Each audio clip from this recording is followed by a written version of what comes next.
Okay, great.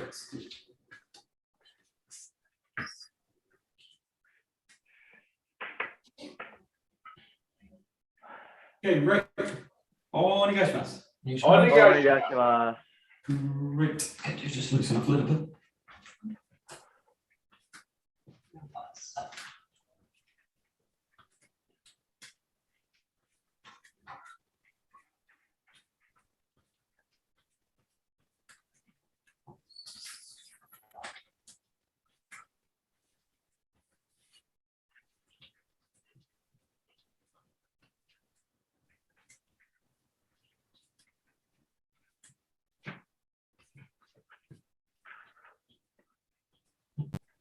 Great, just looking to a little bit of rotation.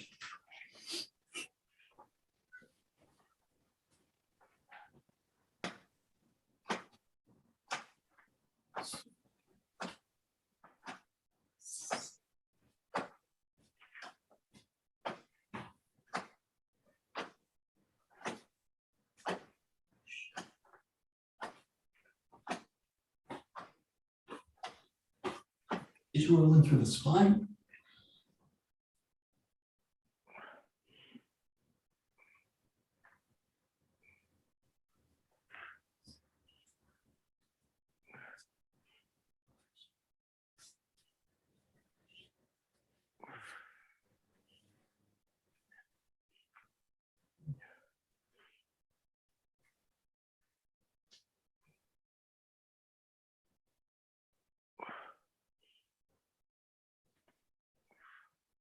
Great, nice deep breath in, coming up to the top, and then bending through the knees all the way down, nice and slow. Curling the spine at the bottom, and coiling right up through the spine. The neck and the hands less into kind of unravel.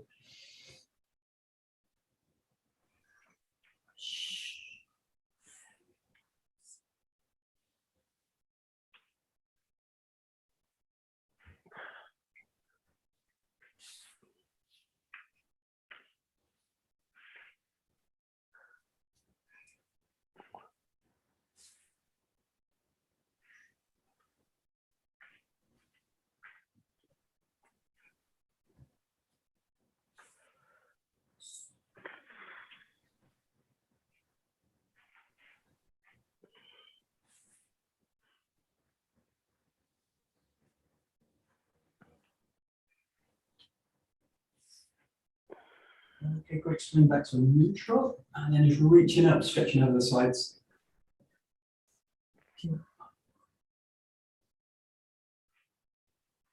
Great, coming to the side.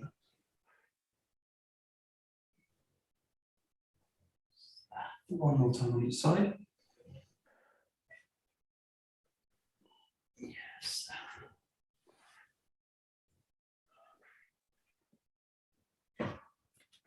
And then just dropping down into a lunge, bringing the knee down, stretching back forward into the hip, a little bit up to the top, and a little bit away from the back leg.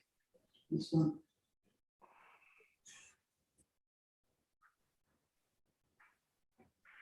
Coming back to the neutral and then changing the leg. Sitting into the hip first, stretching back a little bit. And you start to slowly draw away from the hip.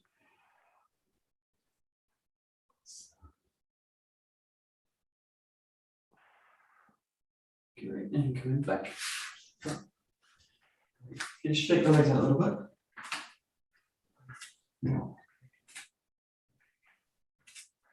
All right, great. So we'll do two exercises that are really great. I've been doing them a lot recently. Because when I injured my knee, I couldn't do this one. So I've just got the mobility back so I can do it. And this is a good exercise. It's a variation of the squat. Sometimes you'll hear it's called a Hindu squat or an Indian squat. And it's basically this: you've got the hips, the feet hip width apart. You're gonna come back with the arms, and you're gonna kind of sweep the arms down. As you do it, drop into the legs.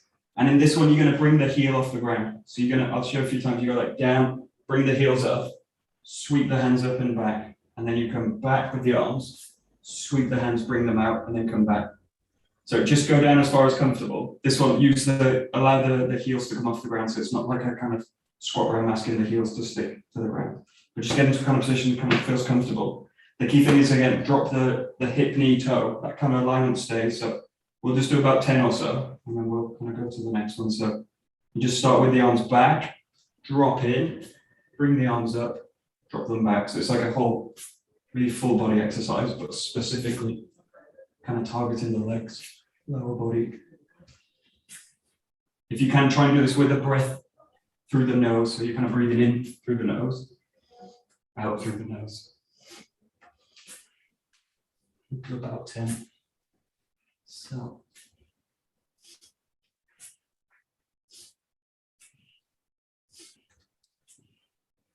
Just a couple more. Okay, great. There we go. Okay, we're doing the next one, which is a Hindu press up or an Indian press up. So, or sometimes called like a dive bomber press up. So in this one gets whole body exercise, but this one's targets the arms. So you come into a classic press up position with the legs wide, and in this case the legs are kind of stretched back. So you've got the arms straight back, the arms straight and the legs straight. And the dive bomber part is you keep the legs straight, bend the elbows, draw the chest towards the ground, come up into this position, and then come back, bring the body back. So you go through 1, and then draw the arms back into this kind of position. Just to that. Okay. We'll do these in like sets of 5, so just do them as controlled as you can. Do them at your own pace as well, but then this one, the legs are straight back, arms are straight, and then you initiate it, bending the elbows, drawing the chest towards the ground, and then come back up. Again, if you can do it while breathing through the nose, that's kind of the goal with it. Just about 5 slow. A couple more.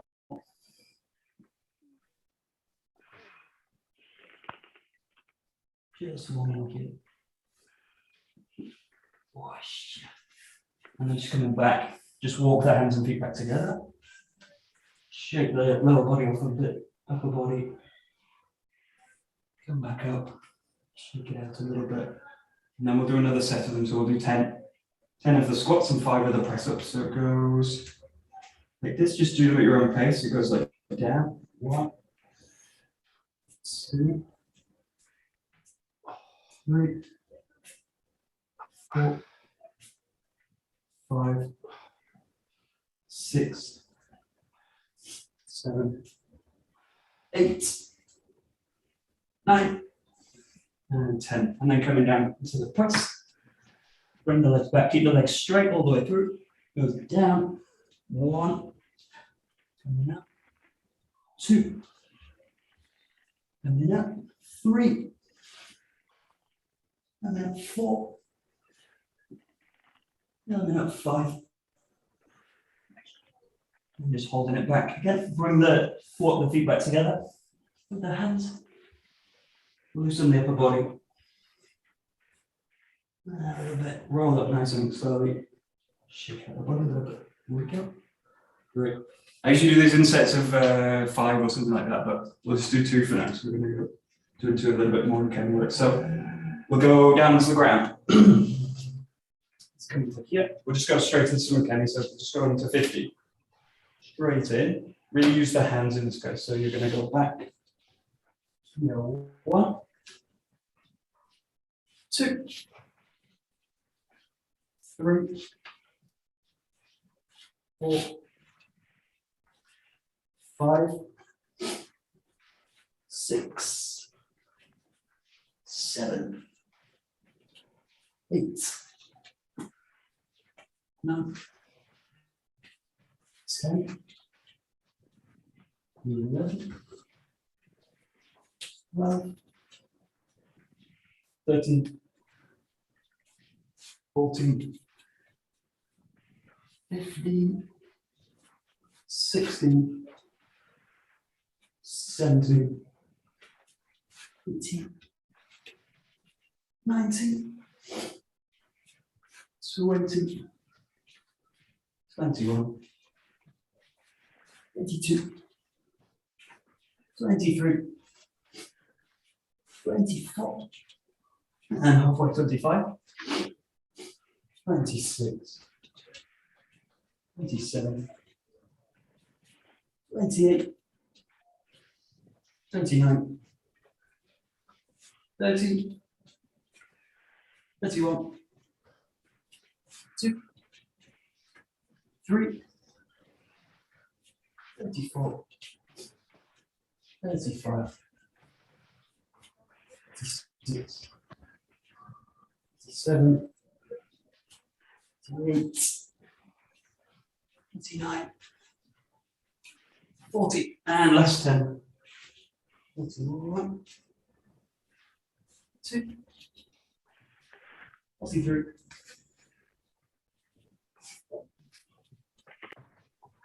5,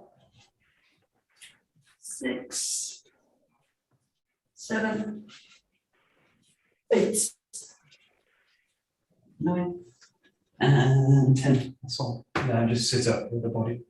Give yourself a bit of time here. Don't stand up straight away if you're doing that. You get dizzy. Okay, we'll go into some little forward rolls. So just go either do these in a set of 2 or 4. So practicing both sides and give yourself a bit of space in between the set of either 4 or 2. So really take your time finding the ground. Go through. Change the side. Change the side. Change the side. Just give yourself a little bit of break between. Relax. Breathe a little bit.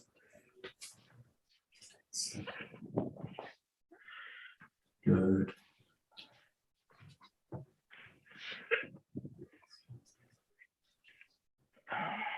Right.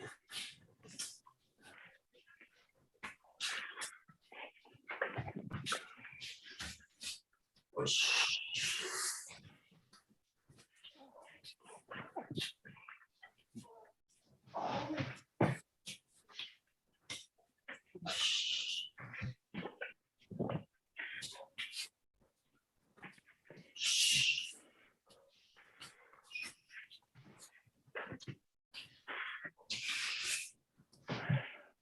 Yes.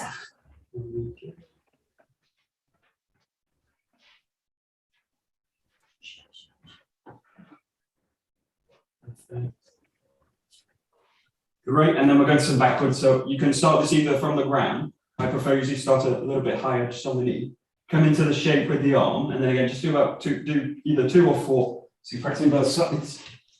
Coming through, just come back into a 𝒍𝒊𝒏𝒕 and then changing the side on the shape. Find the roll, change the side.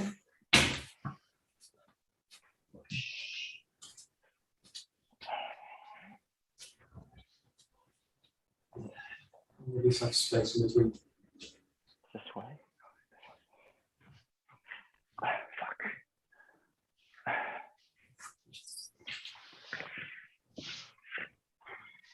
Okay.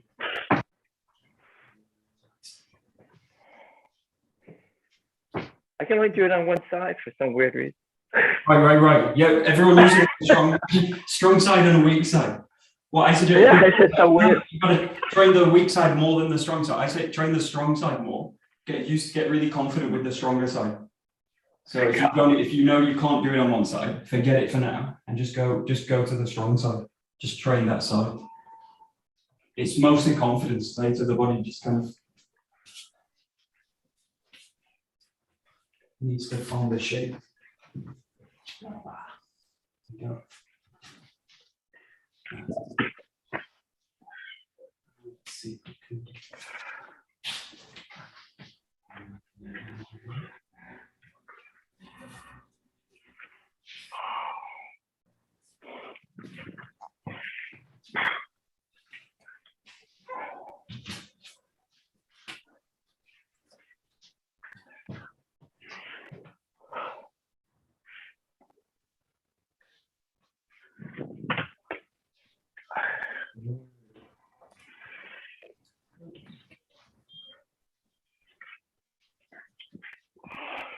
Okay, great. And then just play with any roll, but starting from a standing position. So the idea now is really to like melt your way into the ground. So use whatever roll you like, and it can just be that kind of simple backwards rock, like this one.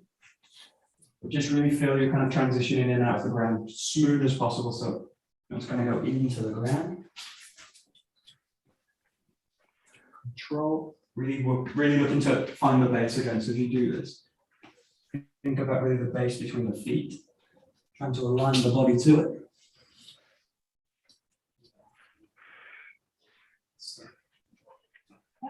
Just take a few steps in between. Breathe. Oh.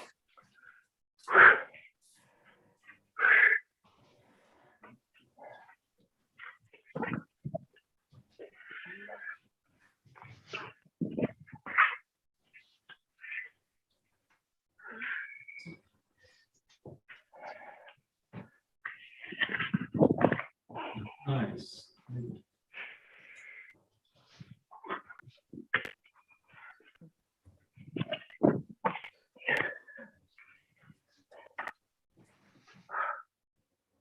Great, and then the last one, just find an object near you that you can use. If you've got a tanto, this is the best kind of thing to use. But it can be anything like a book or something or a ball, really anything, just kind of handheld. Just play with it now. You've got it in the hand. If you've got the knife, obviously be aware that it's a bladed object or representative of. But just play now with it, come into the ground. Play with kind of placing the weapon, and just use the object now, the knife or whatever it is. Use it as another thing to focus on as well. So obviously you've got the raw, what's happening internally in the body, but now use the fact that you've got a knife now and play with it. So you can play with placing it in the ground, picking it up. You can play with rolling with it, but just play with it so you've got something else to kind of focus on as well. You've got a kind of secondary object. Try not to roll on top of it with help. Just trying to relate to it as well. So here.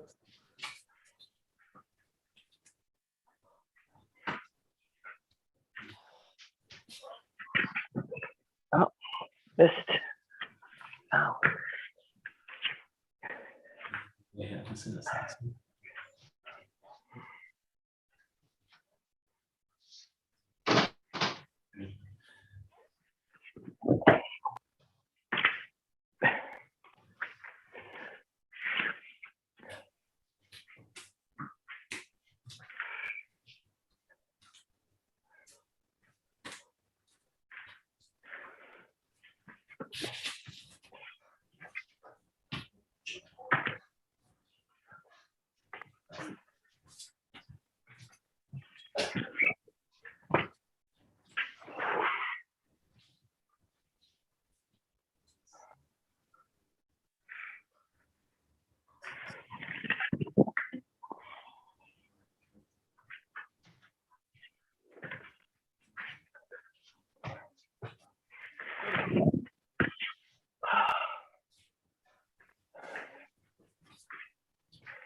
Great.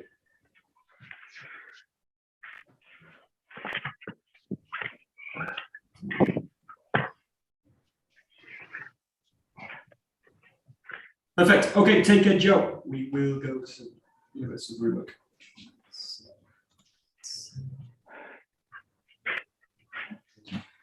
So Monday we're looking at the 13th, so we'll continue kind of looking at the 13th, and then looking at the kinenagari form, and then also look at another idea if we've got time. We'll look at the idea of using it in kind of multiple directions, the kata in multiple directions. So it's one of the practices we've got with the partner practice. So we'll just start out just going first into a little bit of ski work. So just find the kamae, find the posture nice and solid, and then just working with pressing out of the ground, finding the thrust.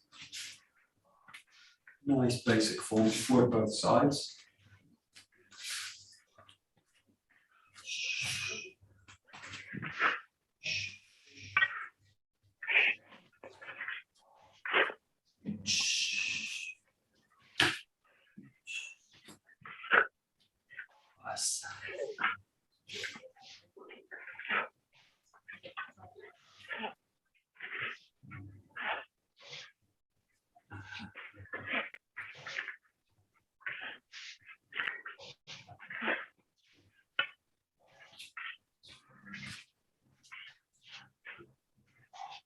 Right. The most important thing with this one, apart from the ski itself, is the 𝒂𝒑𝒏, the feeling in the 𝒂𝒑𝒏. So when you do this movement, feel like you really load the 𝒍 into the back hip. So it's a feeling not just of the hand being near the hip, it's a feeling like you're actually springing it into the hip. So there's a feeling like it's the hip and the hand now are kind of loaded together. And then from here, feel that as you press the foot up, that connection releases. So that kind of connection releases. But every time you do the ski now, you do the thrust and you draw back into 𝒂𝒑𝒏. Really draw it like as if you're drawing a bow back. So you kind of draw it back into the body. So you're loading it into the system rather than it being kind of out in the arms. Really feel that kind of movement. And then release it as you go. Yeah. So the 𝒂𝒑𝒏's always got this kind of ready position. Again, it's like this kind of cat, so like a kind of springing, ready to kind of pounce kind of position. Right.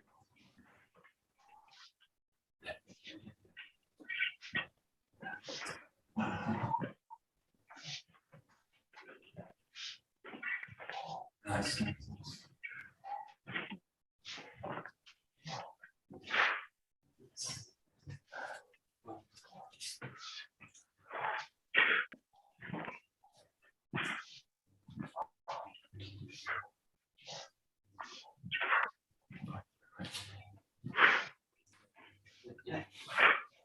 Great, and it's also really look for an arc in the movement. So if you go to the 𝒂𝒂𝒏, this sense of an arc through the vertical, this has the same, a similar kind of movement, but it's an arc which is going this way. So it's going from down to up.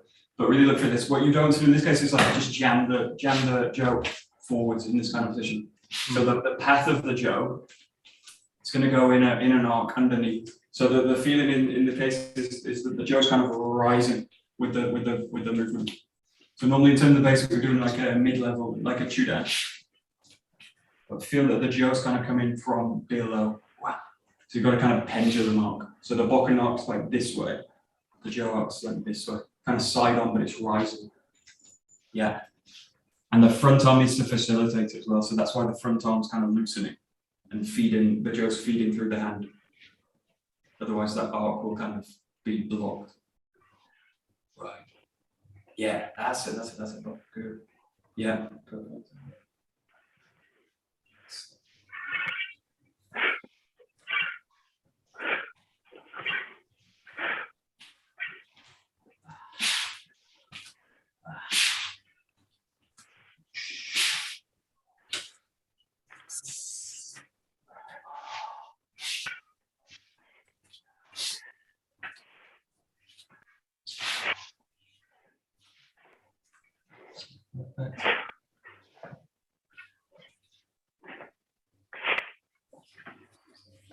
But just bring this into a little bit of front and back now. So going into a ski and then to an ashira ski this way.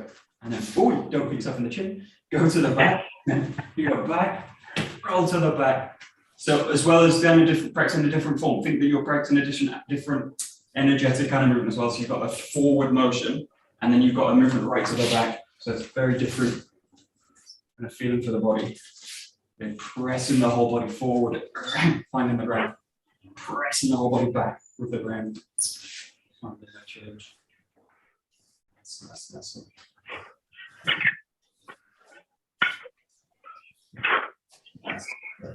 This is a really classic combo. Nice combination to work with.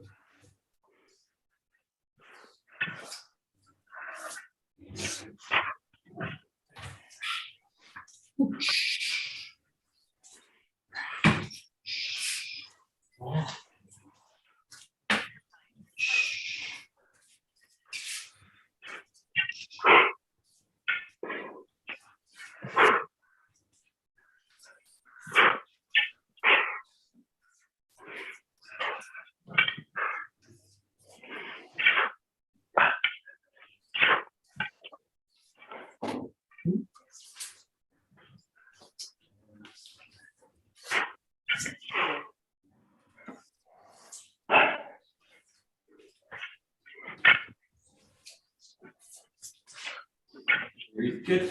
Yeah, and again, just consider again, especially the transitions. So especially now, like this transition from here to the 𝒂𝒑𝒏. Think about how the hands kind of moving down the 𝒍. So rather than like bam, bam, bam, something like that, where you're kind of trying to catch it. think about really the joke rolling through the hand. So all the time, the hands are in contact with the weapon. So you've got this kind of movement through the jaw all the time. And it's just a matter of the timing. In the strikes, both hands are kind of gripped on the weapon. And in the transition, one's gripped and the other's kind of flowing down. But that's really key later for, again, this kind of kinagai patterns. So you've got that, that, but really allow the hand to stay in contact with the jaw. Yeah, that's it, that's it.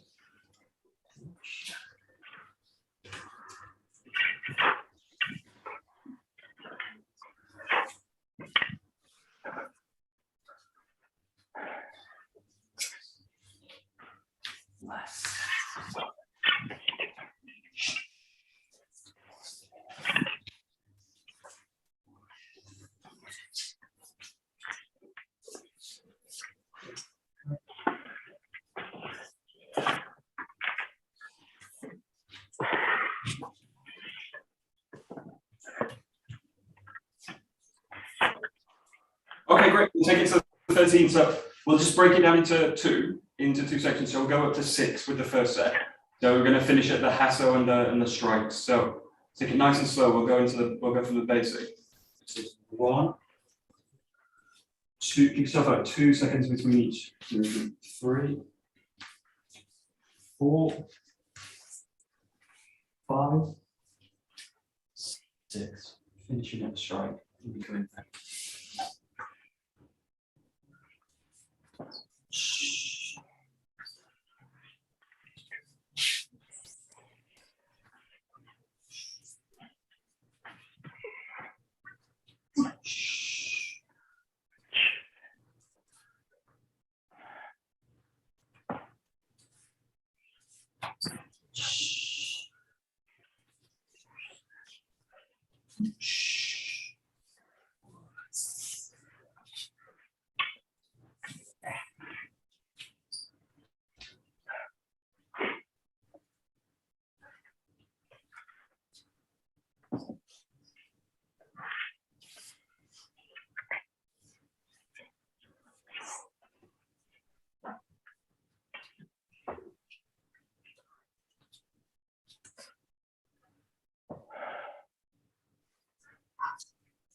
Okay, just one point to get on the hasso movement. When you do this move, we'll look at this also later when we go to if we can get to like a multiple partner kind of idea with this one. The key with this one is don't do this in a way that it's a kind of movement this way in this direction, so that it becomes something like this. And I kind of pull back with it. Think that this is you're rotating to engage the person behind you. So you've got the thruster, you've got someone behind you, you're rotating into it, and then the feeling's here, into this kind of position. Oops, be careful with my leg. But it's much more a feeling of being on the spot rather than kind of turning and pulling the body back. So that does happen obviously in the form, in the way the body's moving. But the feeling of the movement is much more like I'm kind of engaging into this kind of position. And then from here, keep that feeling forward. So the 13's got this really strong kind of engaging forward, lots of kind of really kind of going in, wedging off the line. And this still has that kind of feeling. You don't want to lose it with a feeling of drawing the body backwards. It's a kind of really quite specific footwork. See it, this cat.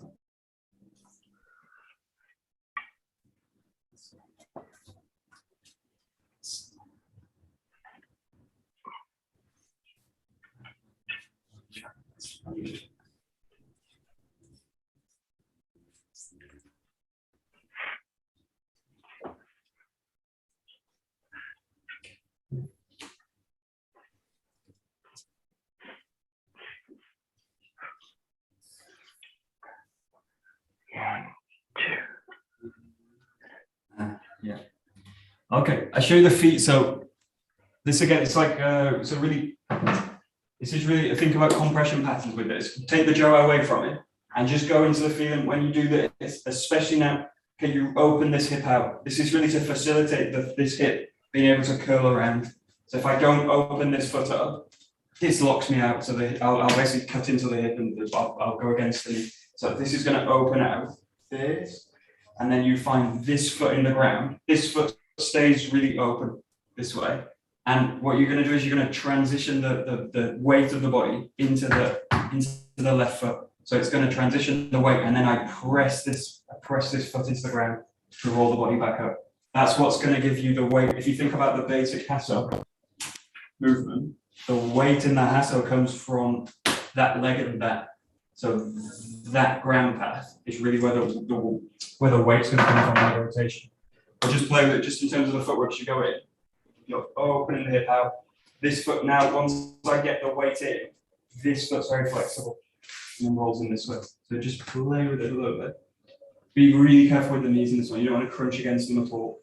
So that, but really consider basically how you're using the feet to shift the weight.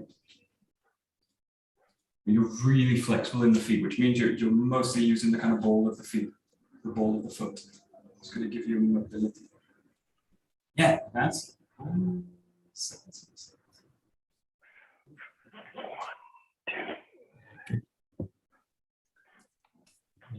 Good. 1, 2, 3. Yeah, that's it. That's it.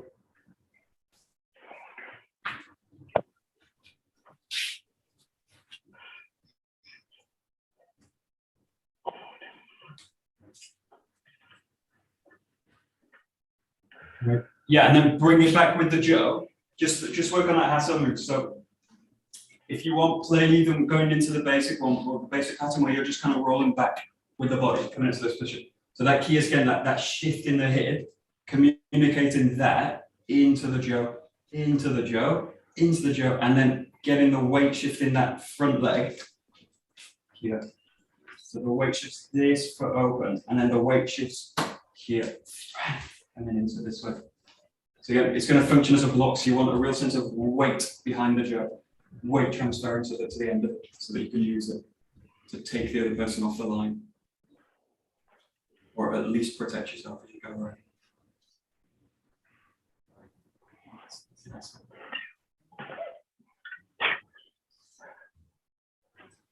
nice.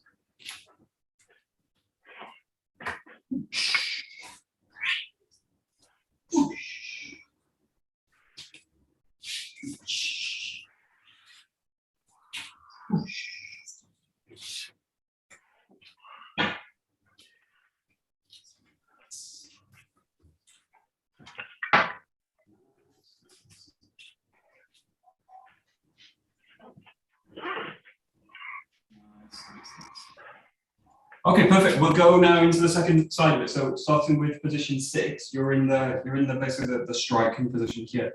So you've got now a rotation to the back. You're blocking it. The Joe comes to the side of the body.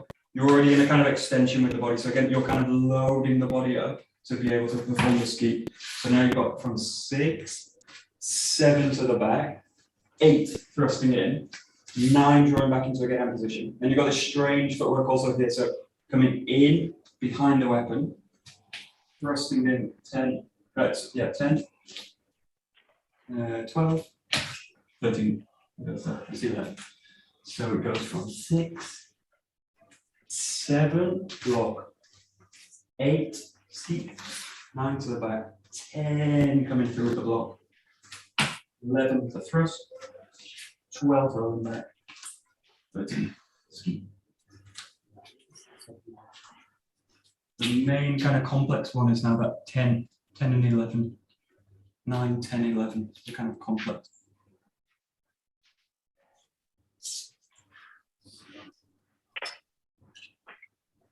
So.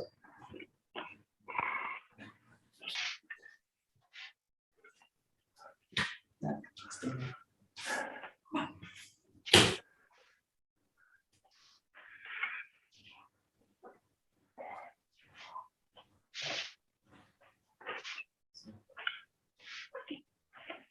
Michael, Yeah, sure.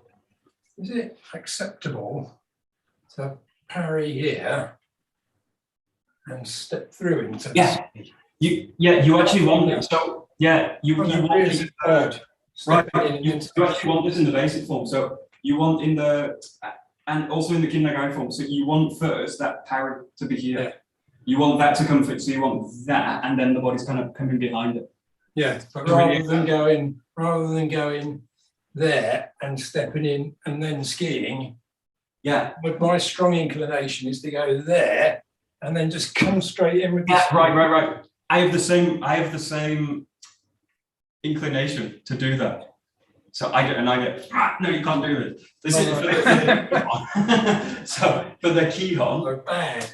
The Kihon, right? 10, 10, Yeah. 11. Right. Okay. That's the key. But that's the Kihon. But in the kindergarten form, you've got that form where you kind of it's going straight in. That totally makes sense. So but the Kihon's a little bit. It's a little bit rigid in that sense, but that's just the form. That's the way it is. But the key things like getting the good part about that Kihon is that it gets the setup. So it gets the fact that I'm kind of engaging the hip through and then stepping in, and then I really get the sense that that strike's coming from the back leg this way, which is what you do later with the thrust coming in that way. But it's kind of splitting that. It's splitting a movement that would be one into two, basically. I'll teach myself to do it. I have to restrict, like, not do that as I do it, but so you've got 10, we'll find the feet 11.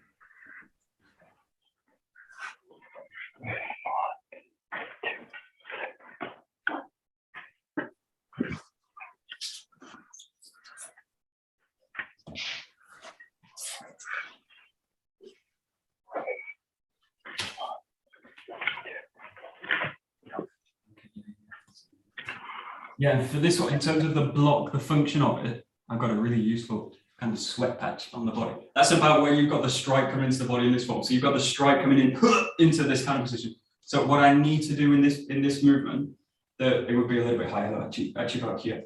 So what you're going to do is you're going to get the joke to cover that point of the body, and then the body's kind of advance behind it. What I don't want to do in this case is something like that, like a straightforward kind of movement. So really allow this, in this one, the sense that the joke's coming in to cover the body, and then into this way.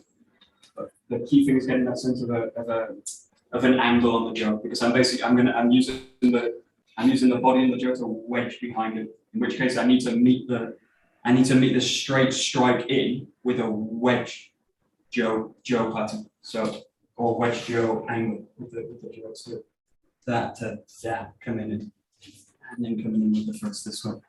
Let's try a few more here, and then we'll take it to the full. So, yeah.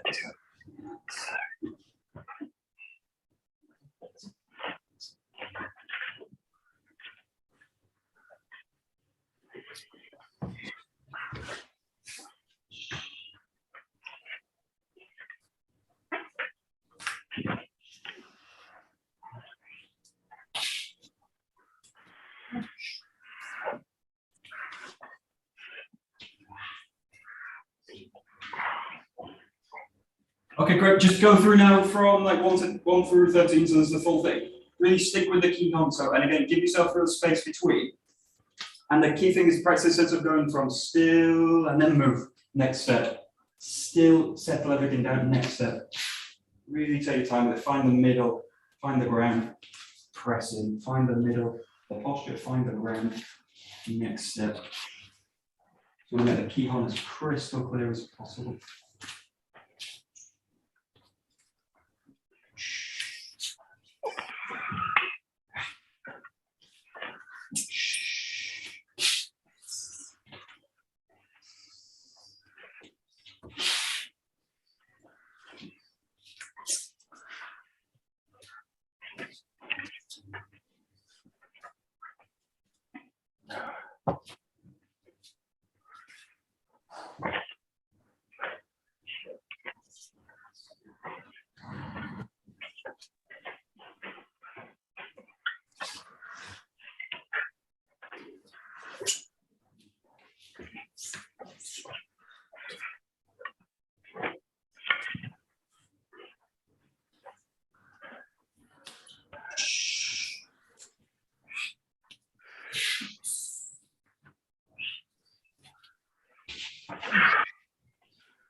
Okie dokie. So I'm breaking you up as you do it. So what we'll do now is take it, we'll go work towards the Kinonagari form, but just consider now in terms of, if we take this to the partner practice, what you're going to look at now is some of the blocks and the strikes. You see them as now one movement, and especially now that movement at the end with 10 into 11, this is going to become kind of one movement now. So just think, I'll just show the kind of form, what you're looking for now. You've got like 1, this is clearly a stop.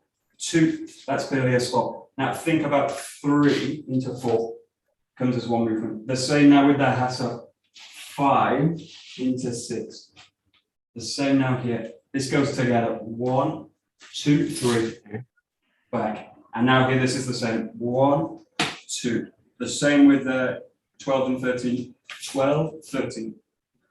So it's not necessarily, it's not quite a Kinonagari form, but think about now how you're going to weave especially these blocking movements into the kind of strike. So this is what you're looking for. The start of the first 2 movements are nice and simple. So you've got 1, pause. Basically, whenever you find a strike, find a pause. 2. This goes together. 3, 4, 5, 6, 7, 8, 9, 10, 11, 12, 13. So each one should feel like a kind of full stop. Boom, done.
Okay, great. Just play with here. Also, all these blocking movements, you don't want them to be linear. So you want to start to make them into the kind of spiral work. So some of the blocks, obviously, this is very clear, under the spiral kind of movement through it, and some of them less so. So, but just play over here. So you've got like this movement. Now from here, rather than just like a straight line movement, linear movement, really think that this is a rolling spiral. So you're trying to catch underneath. And there's two interpretations of this form in terms of the kata, or in terms of the application. You've got that, like I'm wedging the jo up above, and I'm just thrusting back underneath it. The other interpretation is that I find that movement and then drop the weight of the jo into it, and then find the thrust. So both of those are kind of acceptable in a way. The basic one is where I'm just going to kind of wedge up to it. And then again, if you go to like the Hasso movement, again, this is a really clear spiral movement. So you got a big spiral kind of passing through. The harder one in this case, like from 6 into 7. So it's very easy to do this in a kind of linear way. Bum, bum. But try and get a sense that the hip and the body are kind of spiraling with the weapon. The key to that is not only like the leading that I'm going to be able to meet the jaw, it's that it's going to put me back on the center line. So that's the key with all the spiraling blocks. And the other one, the same, the sense of coiling through the body. This one as well, the same. Don't do a linear motion. It's a spiraling motion. So it's a spiral pass through the end of this way. But just play with that as you do it. So each of the blocks kind of specific. It's a slightly different application of it, but you're always looking for a slight spiral movement through it. And that's going to come from the body primarily. Pass it into the hands. Yes. There we go.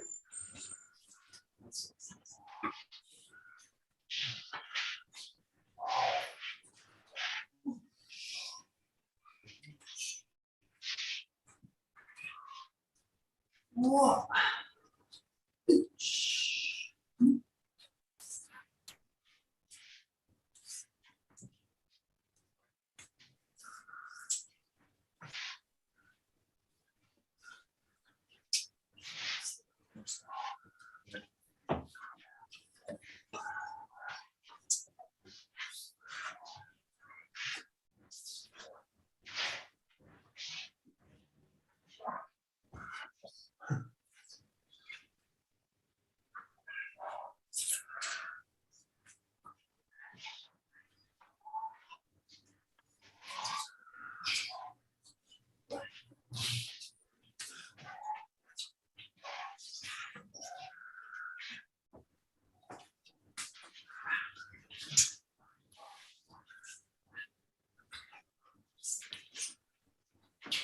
Okay, perfect. We'll go into the Kinnagai form. So the kind of rules for the kin, or not rules, but the thing you're looking for is now for the jo not to stop in motion. So you're not looking for at any point now in the kata for the jo to kind of stop, and start again. So you're looking at the jo to stay in motion. So just go to again these first 4 motions. These are the easiest because they're just direct kind of forward motions. But think about now from the beginning, from the very start of this.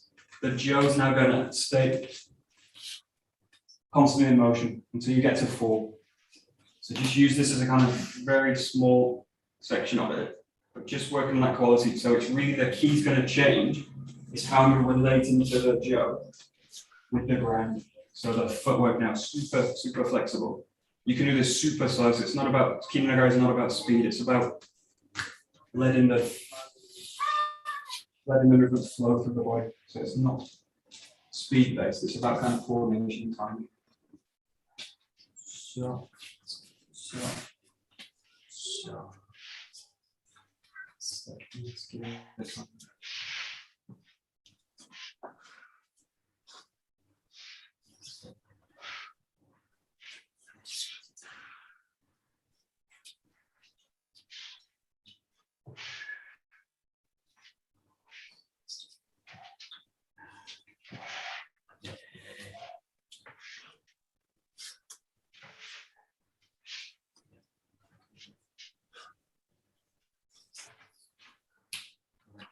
So deal with first the technical issues. So obviously there's lots of technical issues. There's a shift in the footwork patterns, but the main thing is actually it just goes back to the basic Kihon training, which is about this going from a still position into movement. So that ability to shift the movement. What you're doing when you do that Kihon practice is you're trying to minimize the movements so that they become super efficient. So you don't want any sense that there's like extra movements in the body where the body's kind of is finding adjustments in the form, which is basically telling you the body's out of balance. So when you take this to Kinnagai, you want to really avoid also the body's going to start to do these kind of steps. Try and really minimize it. And if I can't really hold that, it basically means I need to go back to the basic and start to really clean the form up. So the point when I can feel like bump, bump, every movement then has a bump, bump kind of quality. So that each movement each strike has a ground to it. So then just play with it now. Again, you want to really clean the form up.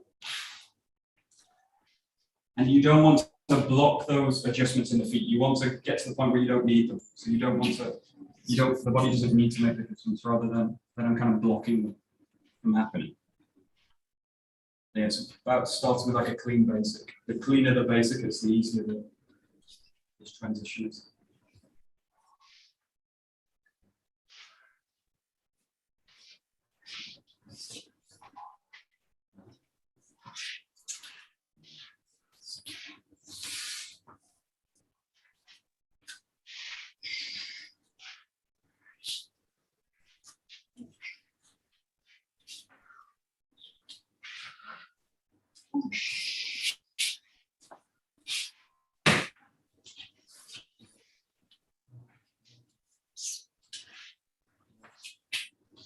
Yeah, perfect. Yeah, and as you start to take this now into flowing, into the full form, really consider now the use of the tip. So this is where like Adrian's got the spear. The spear's a really great tool for this, to get this feeling for like all the focus goes to the tip of the weapon.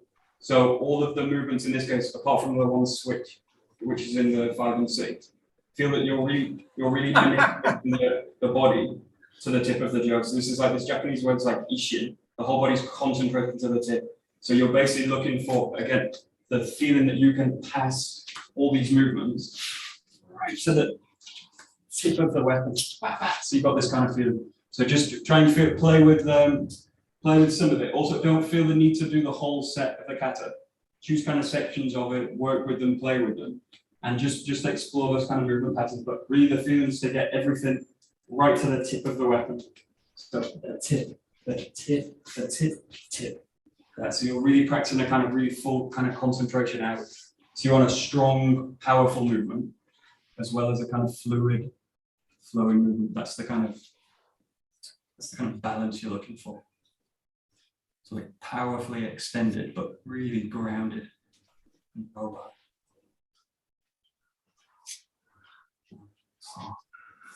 Nice.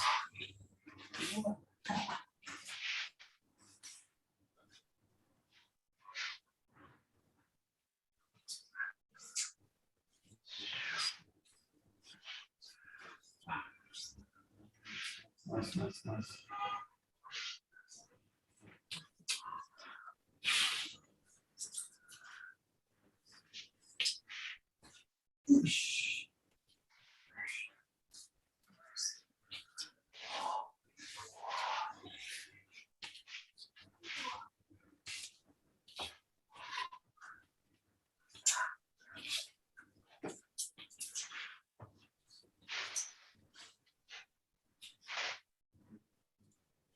Okay, perfect. Last couple of minutes, just play with the form a little bit. Obviously, you can spend a long time just working on the 𝒂𝒂𝒃 form, but just another idea you can play with. Think about now multiple directions with the kata. So the idea with the kata is also that you're kind of holding the space as well. So you'll notice if you do the kata correctly, you start and end in the same position. So it's got this idea of kind of holding the space, filling out the space, and then coming back to the same kind of spot where you started. But just play now with a little bit kind of all angles with the kata. Take it kind of softly, but feel that you can start to, as if you're kind of, oh, I've gone wrong with the kata. If you go wrong, just follow it, find your way back in. But feel that you're kind of holding your ground here, and that the kata is kind of coming out from the body, every angle. Just play with it, kind of different flexible patterns. And again, with that, keeping that feeling like every strike is a kind of finish, like a bam, done, dealt with it, another angle, bam, deal with it, another angle. And don't worry if the kata falls apart, it's kind of fine.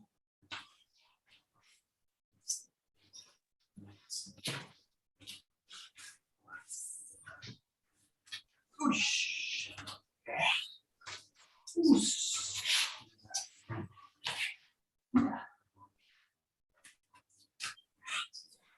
Whoosh. Yeah.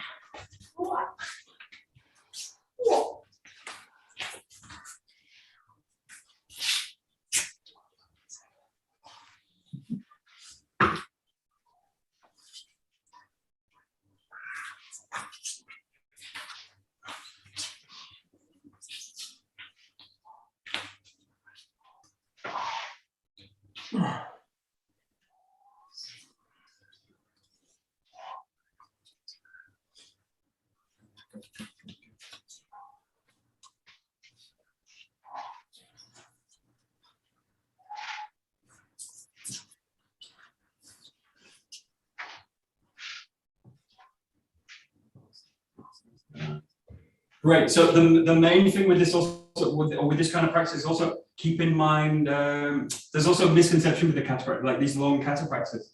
Like someone I was reading something before and they were saying like, yeah, these are simulated combat situations. So you're kind of going from one, I finish one person and then the next one and then the next, and everything goes perfect. You use the kata to defend yourself in all areas. This is not really the case.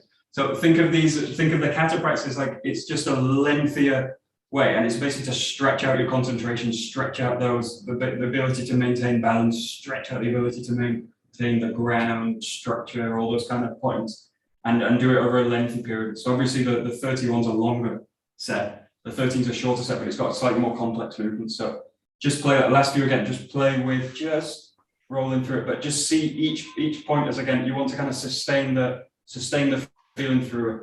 And as soon as you feel that kind of concentration or my kind of balance drops, just drop the kata. Don't go any further with it. And then come back. But each one should feel kind of really kind of full on.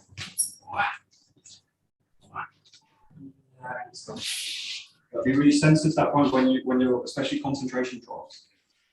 Or if you're kind of stumbling with the feet, just drop it, start again.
Okay, great. We'll stop that. Yeah, sorry. Yeah, keep going. Sorry. We're at a different time. Sorry. So yeah, the 13s are really great. Really like a condensed form. Once you can also get the fluid form comfortable, really good in terms of like being able to generate power from the ground. All those kind of principles are really kind of really great to work with in this practice. So, and obviously once you can do this with a partner practice, also that extends this kind of training that you can do with in terms of finding different angles and all that kind of thing. So anyway, we will bow it. Great. Domo, arigato, namaste. Domo, arigato, gozaimashita. All right. Great, thank you. Great. Very much.